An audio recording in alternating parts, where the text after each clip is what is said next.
I love it! This video was brought to you by Blinkist.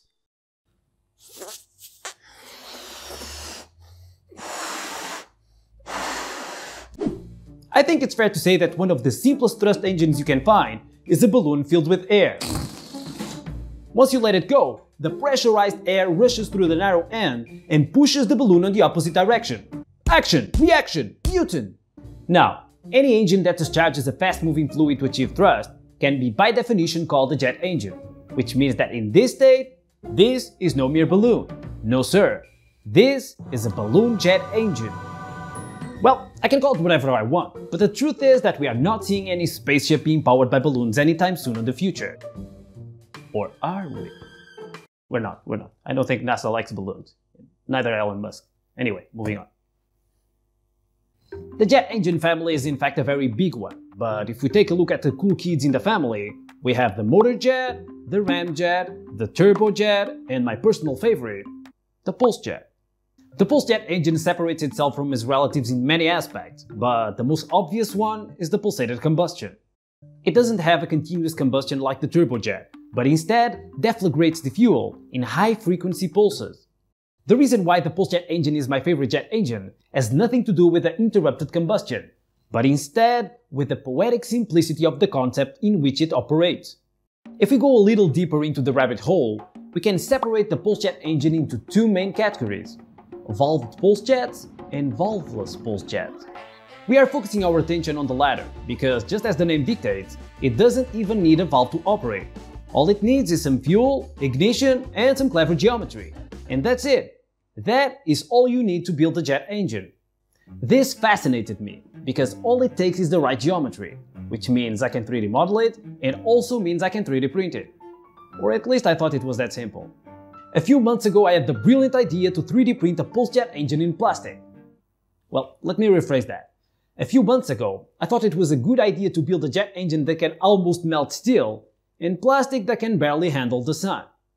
The funny part is that it worked.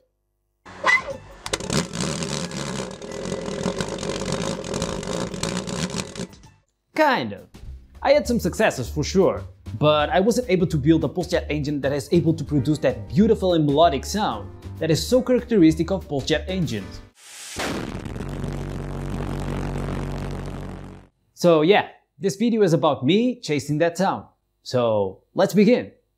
For starters, I think we can all agree that building a jet engine in plastic is a completely ridiculous idea, and that's the reason why, well, I'm trying it again.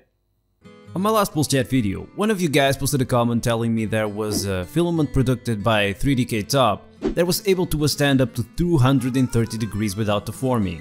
And as you can imagine, that was music to my ears. So I bought some of that sweet plastic and I 3D printed a miniature engine that I strategically placed on the onion to activate the mystical temperature power. Just like I said in the beginning of the video, this type of engine also requires fuel and ignition.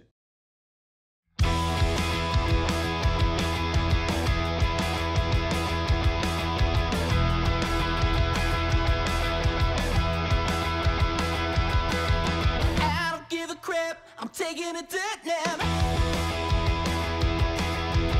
Thrown in the urn, I'm feeding the worms. Don't call me lazy, I'm pushing up daisies.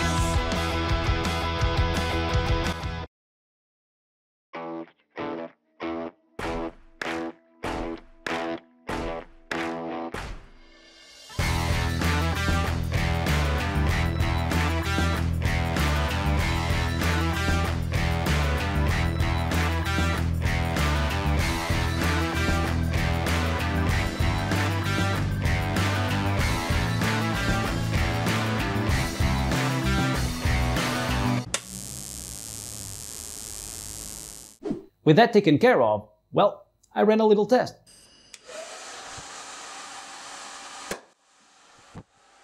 Little indeed. I think I need to make it bigger. And I did. I designed a bigger version of the engine and I 3D printed it.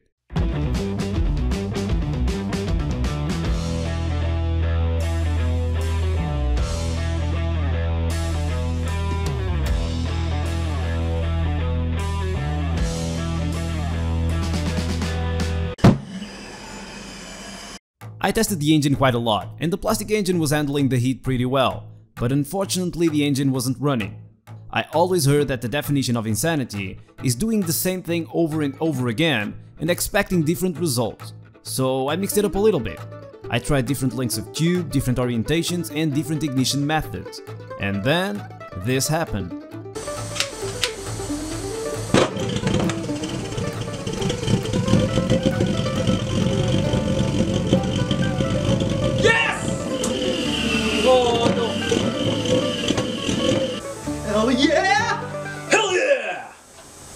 Okay, so I plugged this inlet and I plugged the hole for the spark plug because I have a theory that for the engine to run, the fuel has to go from the intake, right, to the chamber and to the exhaust. If I have these two openings here, well, most of the fuel will escape through here, so it won't be used. Let's try this.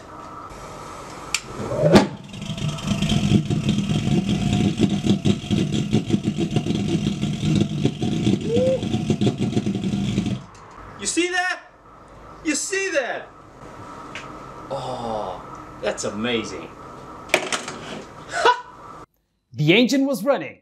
At a very low frequency, I'm aware, but still, running. So let's go over what just happened.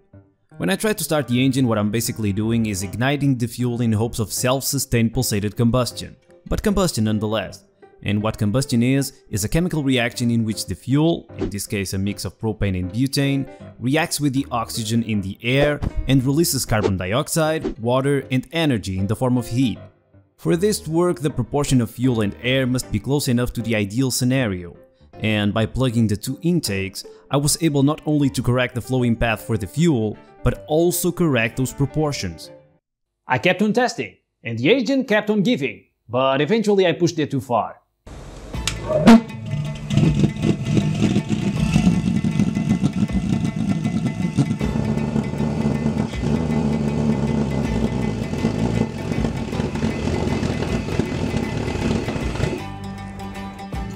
Oh God!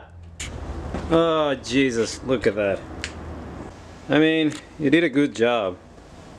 Ouch. 3DK top, good materials, but plastic is plastic, so it's gonna melt. I need metal. Or something resistant to heat. Okay, I forgot my line. What's my next line? This is the part where you ask people to subscribe to the channel and like the video. Isn't that too needy? Shouldn't I come up with something more interesting, like, if we reach 200,000 subs by the end of the year, I'll shave my mustache? Or, I don't know, if this video reaches 20,000 likes, I'll eat a tomato. You know, something like that. Dude, what are you talking about? You are the one that wrote the script. In fact, I'm just you talking behind the camera. Remember? Ah! Okay, so the obvious outcome finally happened. The engine melted. Plastic on its own wouldn't do the job. I needed to insert some metal into the equation. So I had an idea. I bought a can of tomatoes and emptied it out by putting the tomatoes where they belong. Then I 3D printed a transition cone in the plastic with mystical temperature power and used the steel tube as the exhaust pipe.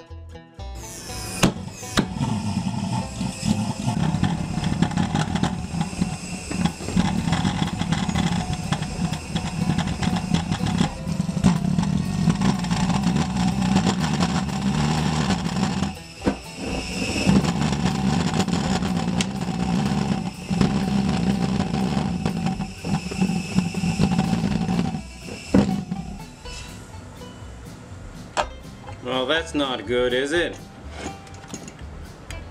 I destroyed another engine. Congratulations, Intagza. You did it again. Okay, so I melted another engine. Big deal. Plastic wasn't getting me where I wanted. But anyway, not to worry. I had another idea. A while ago I watched a video by Nighthawk in Light in which he replicates a high temperature material called Starlight that was invented in the 70s by a British hairdresser called Maurice Ward. This material is able to withstand incredibly high temperatures, and to show just that, Ben burns the material while holding it with his bare hand. After seeing that, I had the idea to coat the inside of the transition cone with Starlight, and then attach it to the same setup as the last time. To produce the low-cost version of Starlight, I followed Ben's instructions and used cornstarch, baking soda, and white glue.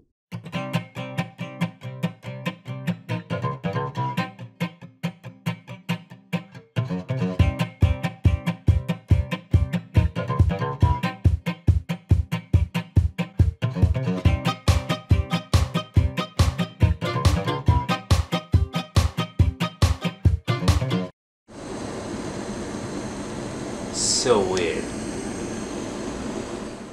The tailpipe I used on the last time was too small in diameter, but I found a coconut milk can that has a slightly bigger diameter, so I used 5 of those to make the tailpipe. And also a pudding.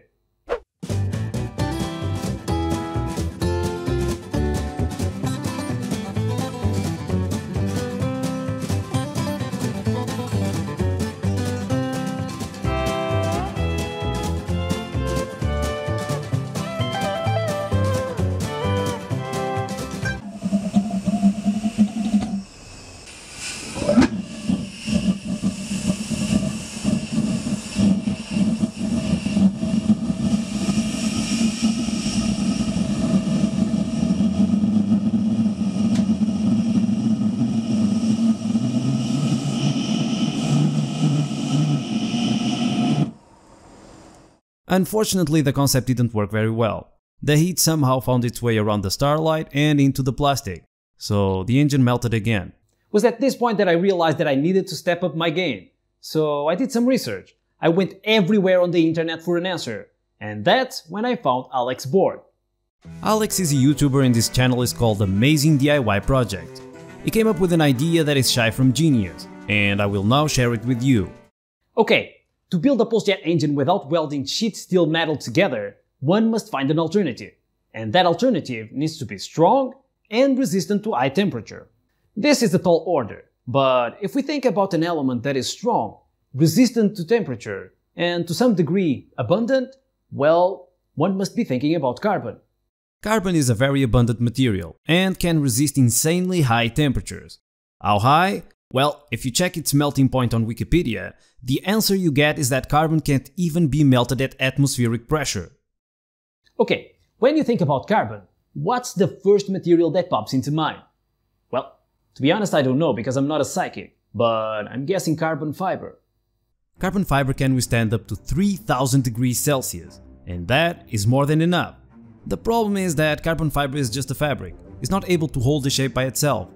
To form carbon fiber, or laminate it, is normally used resin, like epoxy resin for example. But epoxy resin starts forming at 175 degrees Celsius, and that is just not good enough. To substitute the resin, and thus solve the most important problem, one needs to learn a new word. Refractory. Refractory materials are able to withstand incredibly high temperatures, and a good example of a refractory material is the plaster that I used on my first video to coat the inside of the engine. Alex had an even better idea. He used fireplace sealant, which can withstand up to 1500 degrees Celsius, to bond the carbon fiber together and basically shape it into whatever you want. In my case, what I want is a PulseJet engine, but I started off simpler. I laminated a flat piece of carbon fiber on top of a piece of cardboard, and then gave it a test. Seems it resistant to me. The next step was to create a mold, so I 3D modeled the internal shape of the engine in 5 different parts, to be easier to remove in the end. The design that I used was a valveless PulseJet, also called ThermoJet, that was created by Back Technologies. To laminate the engine, I was going to need a support, to make my life easier, so I started by building that.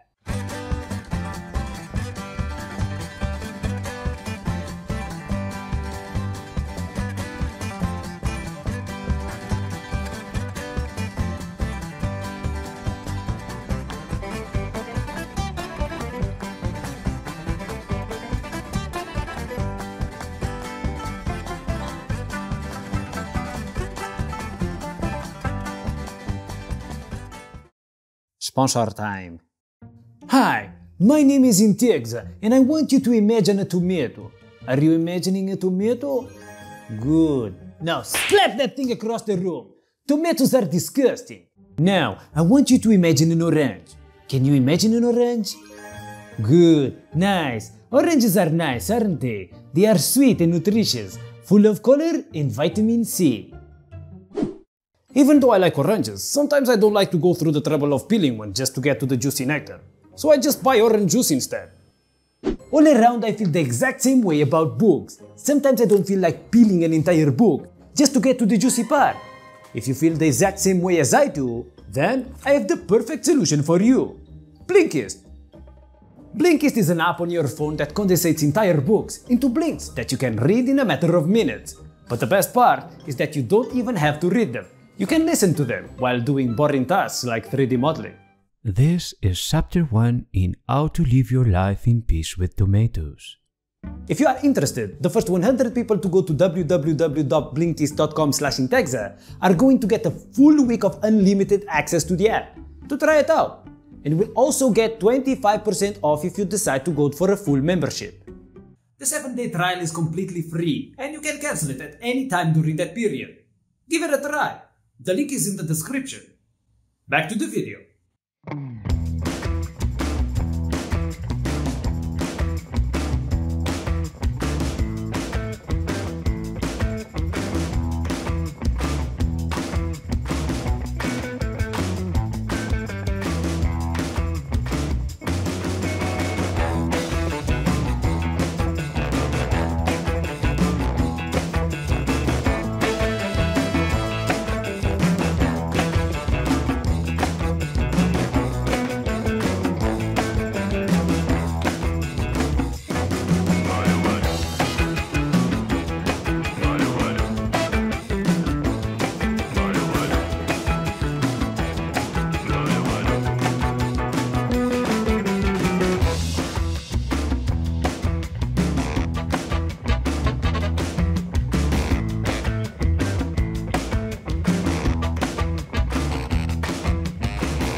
For the fuel system I used brass tubing that I installed through the combustion chamber so the combustion would warm the fuel in its way in.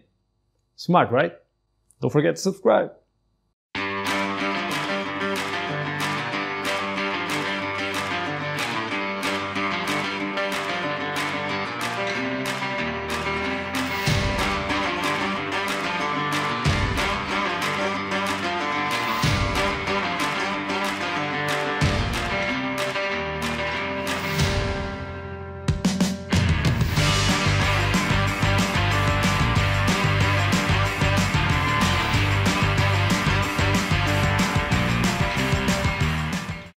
The engine was ready.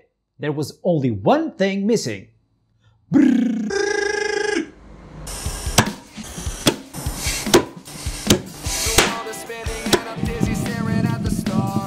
Hoo-wee! That's a lot of booty! Come on, my little boy. Find me on your way out, I'll be right here. Ah, so close! Staring at the stars. They don't seem so sunny, but the clouds are running in my head.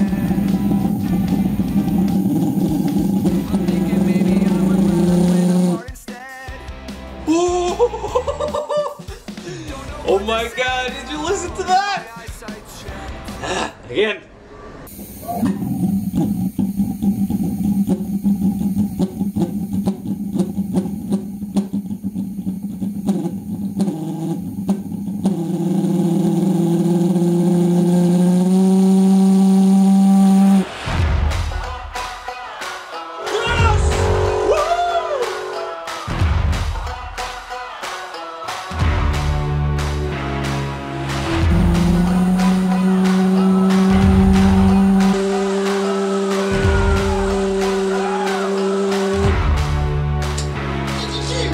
I love it!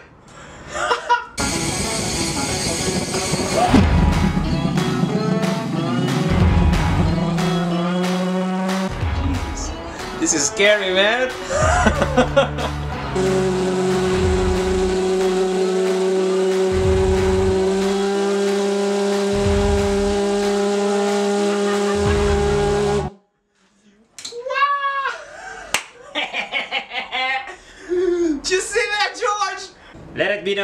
history that George almost crapped his pants thanks to this beautiful engine.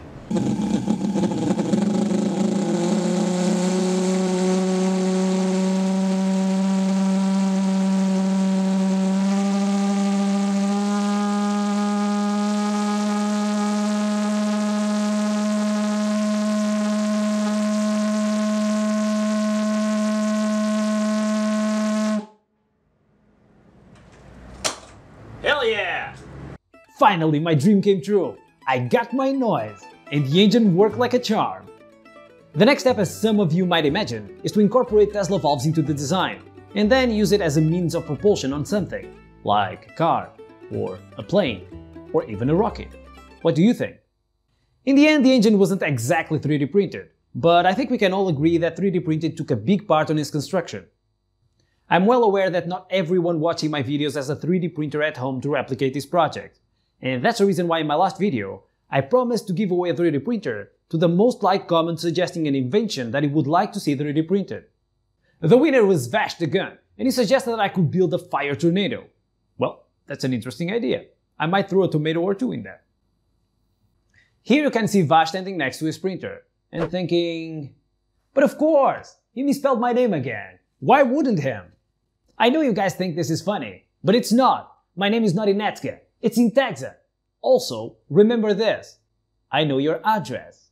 If you also want to win a 3D printer and have a chance to misspell my name again, all you need to do is subscribe to the channel, leave a like on this video, and post a comment suggesting a theme for a future video. The most liked comment will receive a brand new 3D printer. Well, this is everything for today. I hope you enjoyed the video, and remember, tomatoes are disgusting. See ya!